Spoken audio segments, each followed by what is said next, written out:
This morning I'm going to go over, or actually it's close to noon or afternoon, so I'm running a little bit late, but I want to go over the aspects of a dealership, the meaning, everything from an officer down to a driver in a dealership, and the authority that they have. And this video actually is prompted by Randy at Auto Rebuilds, and I'm glad that he resolved his issue. But I want to put this video out there because it is very, very important, and it's the way that I operate and have for many years now. I've been a licensed dealer for, I got my first license under my father, and that was as a licensed salesman. So let's start with the chain of command that what you'll be recognized as when you if you open a dealership. And I want to point out that Randy made the comment that the responsibility of a dealership owning a dealership is huge. The owner is absolutely responsible for everything that goes on in the dealership. It's every action taken by any member of the dealership is the responsibility of the owner. And then the next position is an officer of the dealership. An officer answers directly to the owner. Like I said, the owner is actually responsible. His or her license are the one that are at risk if anything goes wrong with the dealership. So most officers are the go-to the owners. Now I want to point out, I'm going to take this opportunity in my video to tell you that currently, and I have no desire, and I've said this before, I do not own a dealership. Now I am the officer of more than one dealership. And so that gives me some privileges. I work directly with owners. I have some dealerships have a salesman's license, which I do hold. Also, some of the dealerships that I'm an officer of, I do not have a salesman's license with those dealerships because those dealerships aren't required to issue a salesman license because they're in different states. So an officer of the corporation is allowed to enter into agreements for the dealership. It's allowed to appoint and remove people with authority positions in the dealership. That's what an officer can do. And like I said, I'm an officer of more than one dealership. And basically that's because an attorney friend of mine told me a long time ago that it stuck to it. It's a lot better to actually be in control of things rather than own those things. And believe me, I took that information to heart. I do have some authoritative control in dealerships, but honestly, I run those dealerships with the approval and with the constant communications of the owners in those dealerships. Then the next person, or the next step ladder down, will be a buyer for the dealership. Now what a buyer does is basically the same thing as a representative does.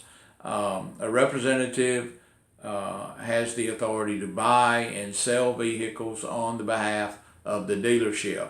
The owner or the officer is responsible for appointing this buyer, and again, the owner is ultimately responsible for even the buyer's action, but the chain of command is the buyer or representative up to the officer, and then the officer up to the owner.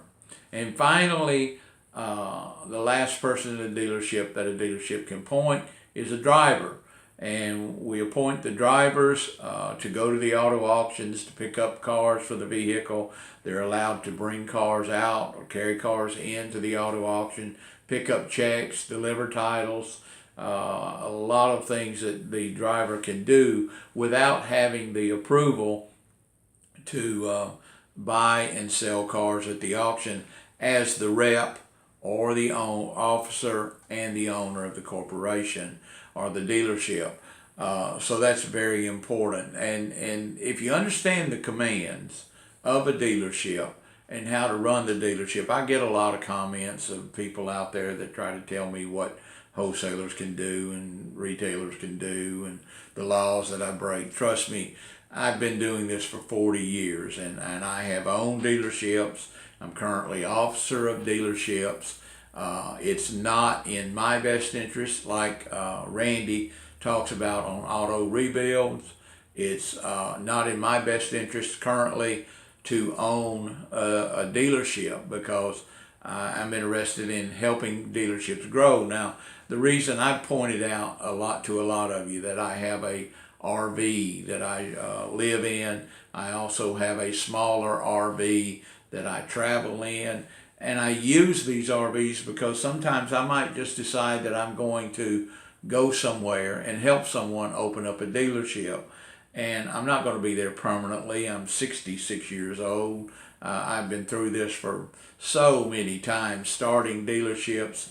Things go wrong in that dealership. So I decided many years ago to stop being the owner of a dealership and become an officer of many dealerships and help them get open. So I'm currently in Tennessee under a licensed dealership right now.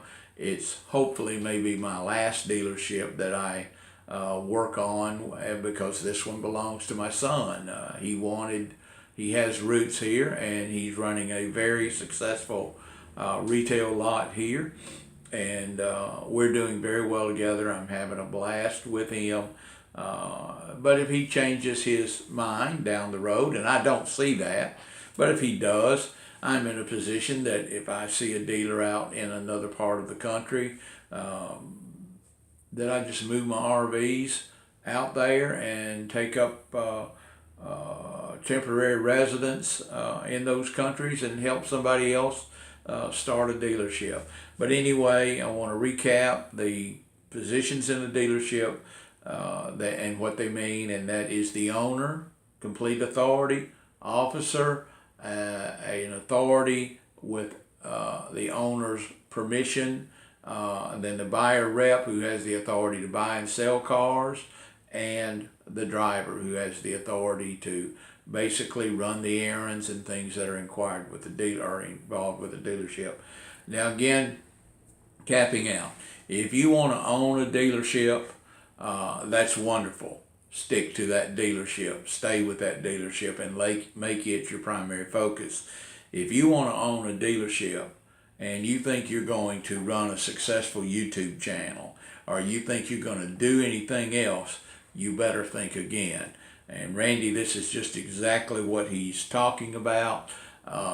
When you're doing what we're doing, I use YouTube content to train and keep myself fresh on what I do need to be doing, what I don't need to be doing. A lot of misunderstanding out there about what people think that I say on video. I know they interpret what I say and what I mean about certain licenses and things of that nature.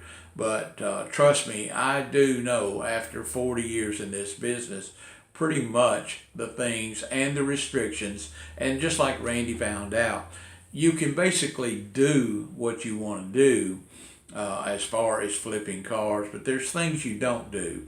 You never see me waving money out here. You never see me talking about things. And when I talk about selling cars in other states, I want you to understand you have to work through a designated agent if you're going to sell in a foreign state. If you're a wholesaler, wholesalers always have to work through designated agents. There's no way around it. Now, there is some people out there that continuously say, and I do put it on the video, that yes, wholesalers can sell in other states. And nowhere in that video do I go in complete detail that that wholesaler has to use a designated retail agent. Now, that's a given, okay? So I want to make that very clear out there. wholesalers can sell cars, but there's nothing in anywhere, any state that stops any wholesaler from consigning his or her car to a designated retail dealer. And that is the way that works. It's through the chain. I know what I'm talking about, and I get people out there, some of these people say, well, you're misleading people.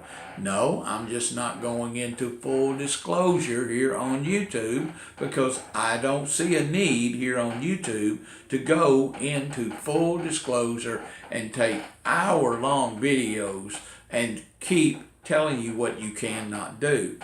I hate the people that come up and say, well, this is what you can't do, what you can't do, what you can't do.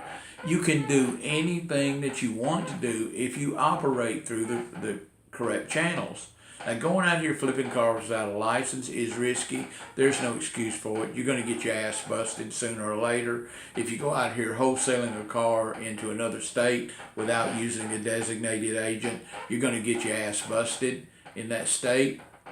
So, trust me, you've got to understand the laws. And if you are going to get involved in car dealerships, car flipping, know the law, know the rule.